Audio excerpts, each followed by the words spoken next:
Baki shi ke yanka wuya. Littafin abokin Hira Kashi na 1, wallafar Dr. Muhammad Mansur Ibrahim Sokoto, wanda ni Muhammad Zaharuddin Usman na karanta. Labari na 10, baki mai yanka wuya.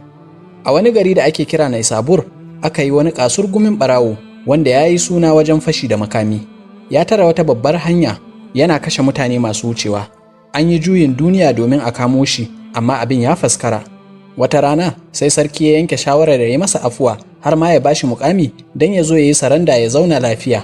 Sarki ya sa aka yi shela cewa ya ba da aminci ga wannan ɗan fashi idan ya kawo kansa.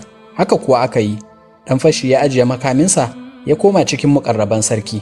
Wata rana suna zaune ana cin abinci ana fira, sai aka kawo naman gasasshen tsuntsu. Sai ɗan fashin nan ya sa hannunsa ya ɗauki naman tsuntsun nan, sannan ya fashe da dariya. Sarki ya yi mamaki kuma ya tambaye shi dalilin dariyarsa.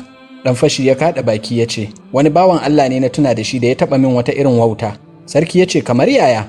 Ya ce, a lokacin da nake fashi da makami ne, wani wawan mutum ya zo zai wuce, sai na tare shi, na neme shi ya kawo duk abin da yake hannunsa. Bayan ya bani duk kuɗin da yake da su, sai na ce masa ya cire tufafinsa. Ba don yana so ba, ya cire su gaba ɗaya, ya koma tsirara, har ya juya ya tafi, sai na sake kiransa. Haka kawai rashin imani ya taso mani, sai na ji ina so in kashe shi. Ya roƙe ni don Allah in ƙyale shi.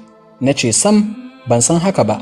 A lokacin da zan cire wuyansa, sai irin wannan tsuntsu ya shuga zai wuce. Saboda tsabar wauta, sai ya kira tsuntsun, wai ya yi masa shaida cewa ni na kashe shi. Ran sarki ya ɓace matuƙa da jin wannan labari, da irin rashin tausayi da ɓarawo ya nuna ma wannan bawan Allah. Sai ya ce, alhamdulillahi, dama na amintar da kai ne, don bani da wata shaida ƙarfa cewa ka taɓa kashe wani. Amma yanzu tunda wannan tsuntsu gashashe ya yi shaida akan ta'addanci da kai ma wannan bawan Allah, kuma kai ka tabbatar da wannan shaidar tasa, babu makawa yanzu zan ɗauki fansa a kanka. Nan take kuwa ya sa askarawa suka kama shi, aka lankwashe hannuwansa ta baya, aka ɗaure shi, sannan aka yi shela kowa ya zo domin shaidar yadda za a tsire shi. Aka kira sarkin Sara, ya tsire shi sannan ya cire kansa. Jama'a suna ta tafi suna murna. Allah ya hutar da kowa da sharrinsa. Darasi: baki shi ke yanka wuya. Duk abin da kake yi, ka sa tsoron Allah, kuma ka ji tsoron ranar da Allah zai kama ka. Azzalumi komai ta daɗe, wata rana sai Allah ya kama shi.